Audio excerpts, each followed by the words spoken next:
오늘 주신 말씀은 예레미야서 9장 1절로 26절의 말씀입니다.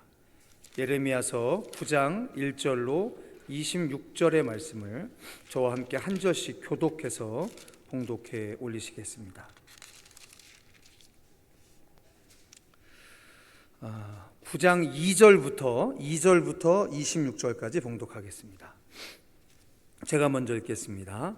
내가 광야에서 나그네가 머무를 곳을 얻는다면 내 백성을 떠나 가리니 그들은 다 간음하는 자요 반역한 자의 무리가 되미로다.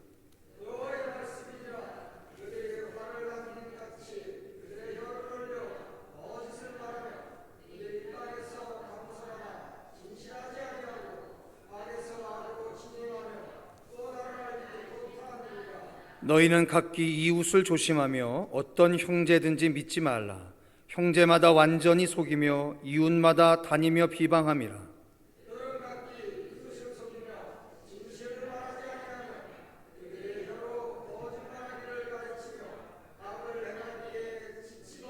내가 사는 곳이 속이는 일 가운데 있도다. 그들은 속이는 일로 말미암아 나를 알기를 싫어하느니라. 여호와의 말씀이니라.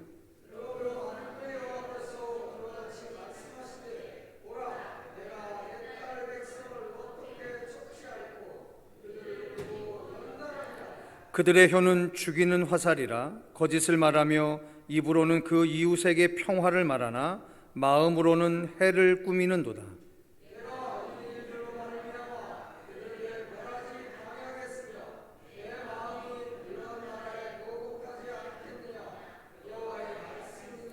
내가 산들을 위하여 울며 부르짖으며 광야 목장을 위하여 슬퍼하나니 이는 그것들이 불에 탔으므로 지나는 자가 없으며 거기서 가축의 소리가 들리지 아니하며 공중의 새도 짐승도 다 도망하여 없어졌음이라.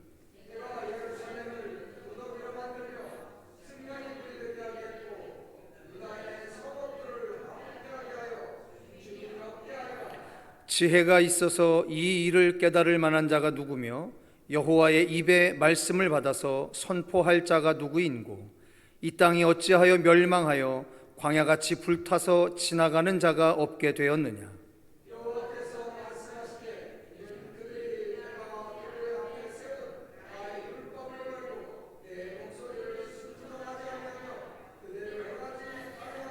그 마음의 완악함을 따라 그 조상들이 자기에게 가르친 바알들을 따랐음이라.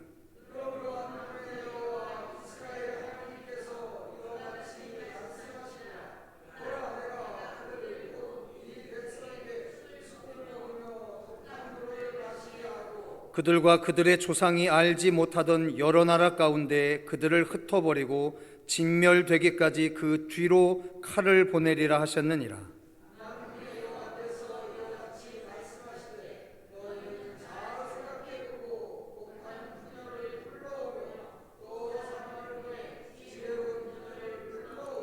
그들로 빨리 와서 우리를 위하여 애곡하여 우리의 눈에서 눈물이 떨어지게 하며 우리 눈꺼풀에서 물이 쏟아지게 하라.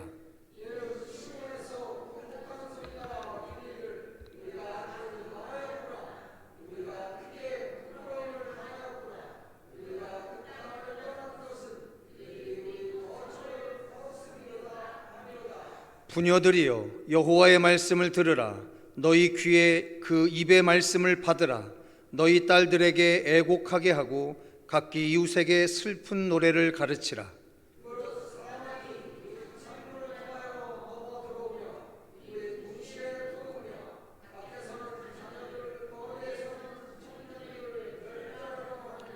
너는 이같이 말하라. 여호와의 말씀에 사람의 시체가 분노같이 들에 떨어질 것이며 추수하는 자의 뒤에 버려져 거두지 못한 곡식단같이 되리라 하셨느니라.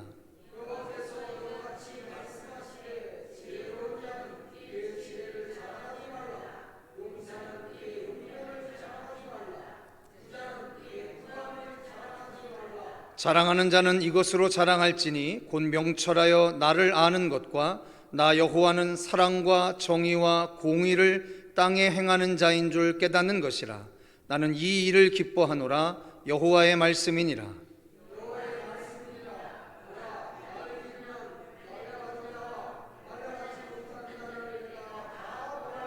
함께 하겠습니다. 곧 애굽과 유다와 에돔과 암몬 자손과 모압과 및 광야에 살면서 살적을 깎은 자들에게라. 물은 모든 민족은 할례를 받지 못하였고 이스라엘은 마음의 할례를 받지 못하였느니라 하시니라. 아멘. 예레미야 선지자의 글이 시간적인 배경이 아주 정확하게 명시가 되어 있습니다. 예레미야서 1장을 시작할 때 아주 분명하게 뭐라고 되어 있냐면 요시야 왕 13년 때부터 하나님의 부름을 받았고요. 그 다음에 시드기야 11년, 그러니까 바벨론에 의해서 멸망하는 그때까지 예레미야가 하나님의 예언의 활동을 했습니다. 이것을 연도적으로 보면 요시야 왕이 기원전 640년에 왕이 됐으니까요. 13년이라면 대략 한 기원전 627년 정도입니다. 그리고 바벨론에 의해서 유다가 멸망한 해가 587년이니까 정확하게 40년 동안 하나님께서 예레미야에게 예언의 활동을 하게 합니다. 자, 그러면 우리가 한 가지 명확한 사실을 알게 됩니다. 예레미야가 이 예레미야서 전체를 쓰는데 40년이 걸린 거죠. 무슨 얘기냐면 바벨론이 이스라엘을, 남유다를 한 번 쳐들어와서 멸망시킨 게 아닙니다. 그러니까 기원전 607년에 처음 침공을 했고요. 그 다음에 기원전 597년에 2차 침공을 해서 처음으로 포로를 끌고 가고요. 그리고 기원전 587년에 3차 침공을 해서 유다를 완전히 멸망시키는 겁니다. 무슨 말씀이냐면 지금 예레미야서는 1장부터 52장까지 서술을 해나가면서 예레미야 선지자가 하루 한 날에 다 쓴 것이 아니라는 거예요. 지금 하나님이 예레미야 선지자에게 주셨던 그 말씀을 받고 그것을 전하고 그것이 어떻게 성취되어지는 하는 것을 보고 또 하나님의 말씀을 받고 또 선언하고 이 과정을 40년 동안 계속하면서 쓴 글이 예레미야서라고 하는 것입니다. 그러니까 우리는 잘못 생각하면 지금 예레미야서에 나와 있는 자, 하나님 앞에 돌이켜라, 그렇지 않으면 너희들은 망할 것이다 라고 하는 것을 이스라엘 남유다 백성들이 전혀 그것이 실제적으로 이루어지는 일이 아니고 그저 선지자에 의해서 예언만 됐던 얘기다라고 생각하시면 안 된다는 거예요. 예레미야 선지자를 통해서 하나님이 경고했던 말이 607년에 한 번 소프트하게 실현이 된 거고 597년에 조금 강하게 실현이 된 거고 587년에 완전히 행해졌다라고 하는 거예요. 그러니까 예레미야 선지자의 모든 글에 나와 있는 하나님 나라에 대한, 하나님에 대한 심판에 대한 경고는 그저 아무런 징조도 없는 그때에 그냥 선지자를 통해서 무작정 선언되어진 것이 아니라 선언되어지고 증명되어지고 선언되어지고 증명되어지고 선언되어지고 증명되어지는 관계를 쭉 진행해서 40년 동안 기록된 글이다라고 하는 겁니다. 그러니까 아셔야 합니다. 남유다는 알았어요. 예레미야 선지자를 통해서 하나님의 예언의 말씀이 성취되고 있다라는 사실을 알았어요. 그런데 돌이키지 않은 겁니다. 자, 무엇 때문에 돌이키지 않았느냐? 자, 오늘 여러분들이 읽으신 본문 안에 23절의 말씀을 다시 한번 읽어보겠습니다. 23절입니다. 같이 읽겠습니다. 시작. 여호와께서 이와 같이 말씀하시되 지혜로운 자는 그의 지혜를 자랑하지 말라. 용사는 그의 용맹을 자랑하지 말라. 부자는 그의 부함을 자랑하지 말라라고 이야기합니다. 자, 이러한 예레미야 선지자를 통해서 예언된 말씀이 한 번, 두 번, 세 번 단계적으로 성취되어지는 과정 가운데 이스라엘은 지금 무슨 짓을 하고 있는 거냐면 지혜를 자랑하고 용맹을 자랑하고 부함을 자랑하고 있더라는 겁니다. 버틴길 것이 남아있는 거죠.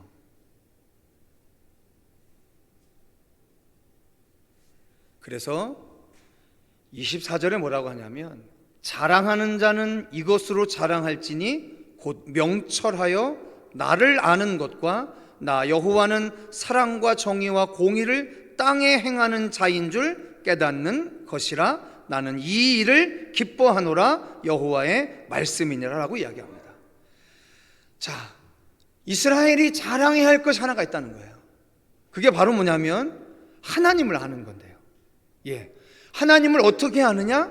하나님이 주신 명철을 가지고 아는 겁니다. 그런데 그 하나님의 어떤 부분을 아는 거냐?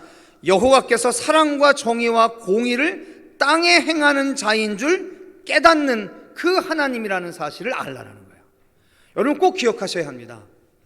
하나님은 당신의 사랑, 당신의 정의, 당신의 공의를 땅에 행하는 자라는 거예요. 그저 하늘에 그 말씀이 떠돌아다니게 하시는 분이 아니라 당신의 사랑, 당신의 정의, 당신의 공의를 땅에 행하는 자임을 꼭 기억하라는 거예요. 그래서 제가 지난 주간에 그런 말씀 드렸습니다. 이스라엘의 가장 문제가 뭐였냐면 이런 거예요. 기록되어져 있는 율법책을 암송하고 기억하고 분석하는 건 잘합니다. 근데 정작 하나님께서 선지자를 보내서 오늘의 이스라엘을 위해서 행하고 말씀하시는 그 말씀을 듣지 않는 거예요. 이게 이스라엘이 범한 가장 큰 범죄라는 거예요. 즉 말씀이 화석화되어 있는 거예요. 그것이 예수 때에도 똑같습니다. 서기관과 바리새인과 사두개인들은 전통으로 내려오는 모세의 율법과 장로의 유전들을 달달달달 암송하고 그것을 말씀대로 암송한 그대로 지키고 하는 것을 능했어요. 그러나 살아서 지금 자신들에게 와서 말씀하고 계시는 메시아 예수를 부인하는 거예요. 그래서 여러분, 이 시대의 그리스도인들이 가장 경계해야 할 것이 바로 뭐냐면 기록되어져 전해지는 성경을 암송하고 성경에 나와 있는 것을 알고 분석하고 하는 것은 능해졌는데 오늘 강단에 세운 목회자를 통해서 살아있는 음성으로 예언자적인 소명으로 전해지는 그 말씀을 외면하면 심각해지는 거예요.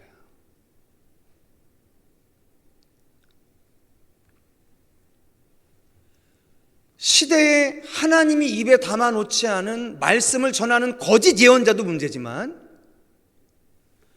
하나님이 그 주의 종의 입술에 담아낸 그 말씀을 듣지 않는 것도 범죄라는 거예요.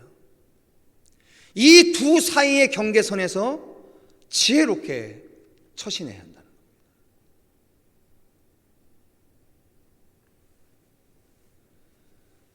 말씀이 죽어 있다라고 하는 것이 무엇이냐? 그런 겁니다. 오늘 왜 이 시대에 제가 가끔 그런 말씀 드리잖아요. 만일 위대했던 한국교회 대단한 목사님들이 그분들이 정말 최고고 최선이라고 했다면 이 시대의 다른 교회들은 그분들이 목회하며 설교했던 설교의 내용을 그대로 하거나 그냥 영상을 틀어주면 되는 겁니다. 그렇지 않습니까? 조영기 목사님 영상 다 남아있어요. 그분 영상 그대로 대한민국에 있는 모든 교회 그냥 틀고서 예배하면 됩니다. 그런데 그렇지 않고 그분과는 전혀 다른 주의 종들이 아직도 여전히 이 땅에 다시 일어나게 하시는 이유가 뭐냐면 그 사람들을 통해서 그 시대 그 시간에 하나님의 새롭게 하시는 영을 가지고 선포해야 할 말씀이 있는 거죠. 그 말씀을 그 시대가 다시 받아들여야만 하는 거예요. 이것을 외면하면 망하는 거예요, 그 세대가.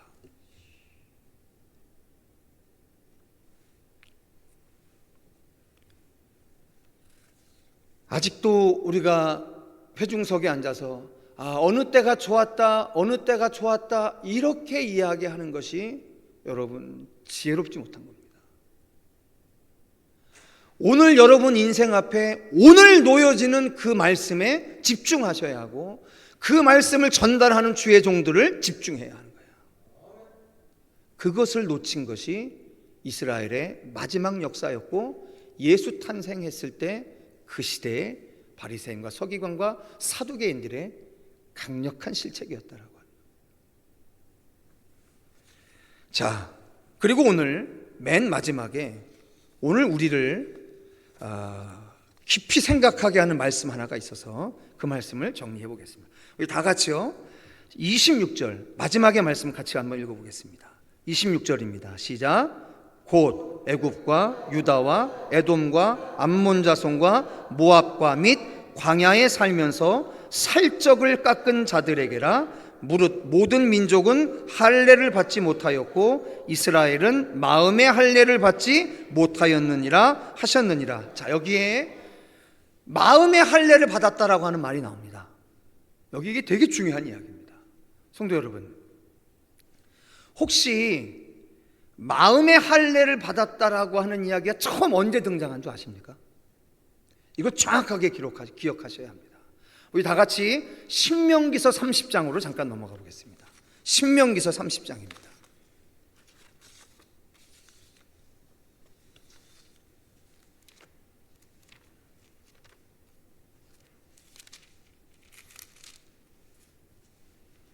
자, 신명기서 30장 1절부터 5절인데요. 여러분, 신명기가 무언지 아시잖아요, 그죠? 신명기. 모세가 출애굽 1세대에게 시내산에서 받았던 계명을 다시 전하는 겁니다. 그래서 신명이라고 하는 게 뭐냐면 다시 명령한다는 뜻입니다. 이 원래 신명이라는 단어 자체가. 자, 거기에 1절서부터 5절을 잘 한번 읽어보시겠습니다. 여러분 주의 깊게 읽어보시면 제가 왜 이것을 기억하게 하는지 이해가 되실 겁니다. 1절부터 5절입니다. 시작. 내가 내게 진술한 모든 복과 저주가 내게 임함으로 내가 내 하나님 여호와로부터 쫓겨난 모든 나라 가운데서 이 일이 마음에서 기억이 나거든 너와 내 자손이 내 하나님 여호와께로 돌아와 내가 오늘 내게 명령한 것을 온전히 따라 마음을 다하고 뜻을 다하여 여호와의 말씀을 청종하면 내 하나님 여호와께서 마음을 돌이키시고 너를 긍휼히 여기사 포로에서 돌아오게 하시되 내 하나님 여호와께서 흩으신 그 모든 백성 중에서 너를 모으시리니 내 쫓겨간 자들이 하늘가에 있을지라도 내 하나님 여호와께서 거기서 너를 모으실 것이며 거기서부터 너를 이끄실 거리라. 내 하나님 여호와께서 너를 내 조상들이 차지한 땅으로 돌아오게 하사 내게 다시 그것을 차지하게 하실 것이며 여호와께서 또 내게 선을 행하사 너를 내 조상들보다 더 6절입니다. 내 하나님 여호와께서 내 마음과 내 자손의 마음의 할례를 베푸사 너로 마음을 다하며 뜻을 다하여 내 하나님 여호와를 사랑하게 하사 너로 생명을 얻게 하실 것이며 라고 합니다. 성도 여러분, 아직 가나안에 들어가지도 않았습니다.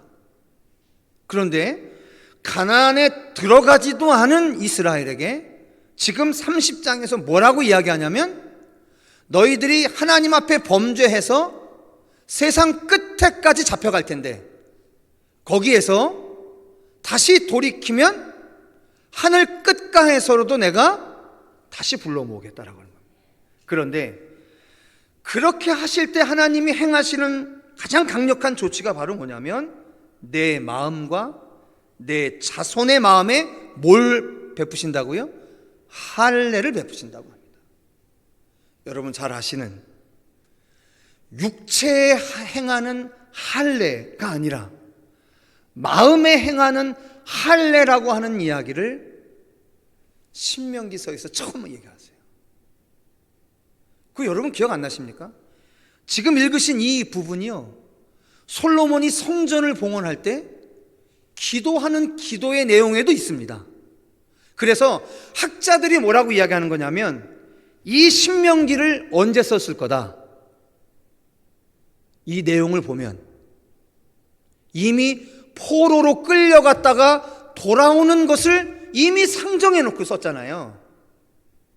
그래서 이 모세오경 또한 바벨론 70년 포로 생활 이후에 쓰여진 글이었을 것이다 라고 추측하는 이유가 다 이런 근거를 가지고 하는 거예요. 그런데 거기에서 가장 중요한 이야기가 마지막에 뭐였냐면 마음의 할례라고 하는 겁니다. 마음의 할례. 여러분 기억하시지 않습니까? 사도 바울이 로마서에 이런 얘기 썼잖아요.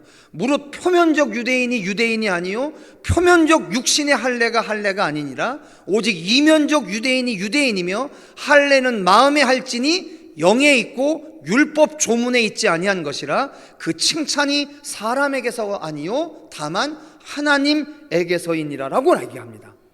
사도 바울도 얘기해요. 마음의 할례를 받는 것이 그렇게 중요하다라고 하는 거예요.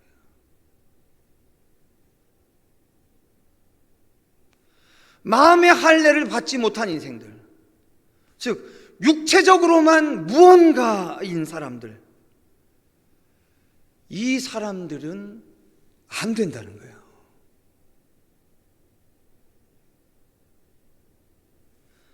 자, 오늘 선교연의 헌신주간의 첫 번째 날을 맞이합니다. 성도 여러분, 이 시대에 오늘 우리도 장담하고 스스로 자긍하지 못하고 있는 이 기독교를 이 시대에 전하려고 하는 사람들입니다. 이게 어찌 가능할까요? 우리 안에 교회와 복음에 대한 자긍함들이 무너져 있는데 어떻게 이게 가능할까요? 예, 우리는 가능합니다. 왜냐하면 복음과 교회를 향해서 이루어지고 있는 이 시대의 모든 비방들과 또한 우리 눈에 보이는 모든 은혜롭지 않은 모든 것 그 밑에 그 껍데기들을 다 무시할 수 있는 변하지 않는 근본적인 하나님이 있기 때문에, 그 하나님의 말씀이 있기 때문에 그 말씀대로 부딪히고 말씀대로 고민하고 말씀을 부여잡고 오늘을 고민하는 진짜 그리스도인들이 이 시대에 살아있기 때문에 우리는 오늘 이 새벽에 다시 사도행전 1장 8절의 말씀이 우리 공동체의 말씀일 거라 기대하면서 예배하는 거죠. 2024년 우리 선교위원회를 통해서 주께서 부활 승천하시며 남겨놓으셨던 마지막 언약, 사도행전 1장 8절의 언약이 주님 오시는 마지막 순간까지 우리 청계 열린 교회 선교위원회를 통해서 온전히 성취되어지는 영광의 교회 되실 수 있기를 주님의 이름으로 축원합니다.